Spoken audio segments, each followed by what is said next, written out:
খ্রিস্টের এই জন্মদিবস আমাদের জন্য আশার বাণী নিয়ে আসে, আনন্দের বাণী নিয়ে আসে এবং সর্বোপরি শান্তির বাণী নিয়ে আসে।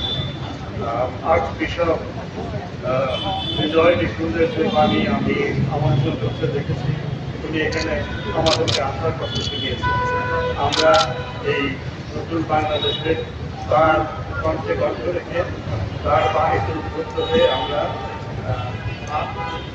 আশা নিয়ে, প্রবল গভীর আশা নিয়ে এবং আনন্দ নিয়ে আমরা সামনে তাকিয়ে আছি।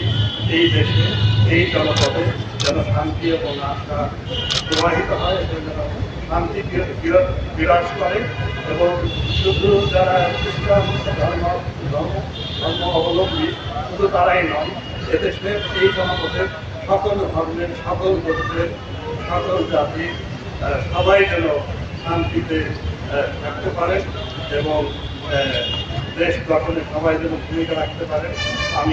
আমি আজকে যীশু খ্রিস্টের এই জন্মদিনে, এই আনন্দের দিনে আমি এই প্রত্যাশা আমার রয়ে গেছে।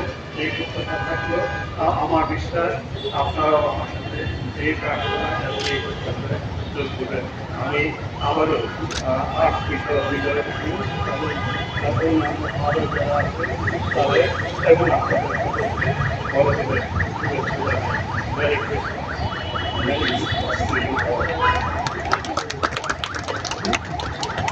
মেরি ধন্যবাদ বড়দিনে সুন্দর বাণী রাখার জন্য এবং তার এই দায়িত্ব নেওয়ার আগে মহাকালী হাসপাতালে মহাপরিচালক ছিলেন। ওখানে আমাদের ওখানে আমাদের খ্রিস্টান অনেক নার্স কাজ করে। আপনি আইজিপি হওয়ার পরেই তারা এসে আমাকে বলেছে আপনি অনেক সুন্দর সেবা হাসপাতালে, তাহলে আমরা একজন ভালো সেবক তার কাছ থেকে অনেক গতকাল থেকে এই পর্যন্ত পুলিশ বাহিনী, বাহিনী, আমাদের নিরাপত্তা কোনো রকম কোনো ভয় আমাদের ছিল না, আমরা নিরাপদে বড়দিন করতে পেরেছি। এখন পরম সহ্য আসছে সব বিষয় সুন্দর এবং আপনার স্তরে আছে আমাদের গির্জাটা দেখাবে, তারপরে আর দুটো গাড়ি আমাদের যারা থ্যাংক ইউ সবাইকে। যেমনটি দেখছিলেন যে খ্রিস্ট ধর্মীদের বড়দিন আজ।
একেবারে করা ছিল।